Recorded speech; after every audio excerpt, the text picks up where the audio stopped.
আমাদের ইসকনের যে নেতা চিন্ময় কৃষ্ণ দাসকে রাষ্ট্রদ্রোহী সন্দেহে এবং রাষ্ট্রের প্রশাসন পুলিশ প্রশাসন তাকে গ্রেফতার করেছে।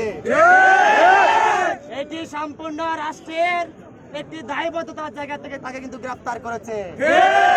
আমরা জানি প্রিয় উপস্থিতি, দেশে আমরা ঐক্যের সাথে সম্প্রীতিতে শান্তিতে বসবাস করছিলাম, কিন্তু দুঃখের বিষয় একটা কুচক্রী মহল যারা ভারতের দালালি করে বেড়াচ্ছে, ভারতের ইন্ধনে আমাদের এই শান্তিপূর্ণ বাংলাদেশকে উশৃঙ্খল করার পায়তারা করছে। আমরা তাদের বিরুদ্ধে বাংলাদেশের সরকারের এবং প্রশাসনে যারা আছেন তাদের প্রতি উদাত্ত আহ্বান জানাতে চাই।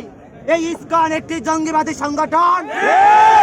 এই ইসকন কখনো ধর্মের উদ্দেশ্য যদি তারা সাধন করত, তারা শান্তি চেত, কিন্তু দুঃখজনক বিষয় তাদের নেতাকে যখন চট্টগ্রামে গ্রেফতার করা হয়, তারা শান্তিপূর্ণভাবে তাদের নেতার মুক্তি দাবি করতে পারত।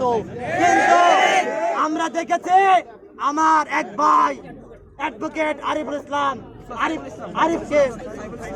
সাইফুল ইসলাম আরিফকে তারা যেভাবে নির্মমভাবে কুপিয়ে হত্যা করেছে, এটি আমরা কখনো মেনে নিতে পারি না।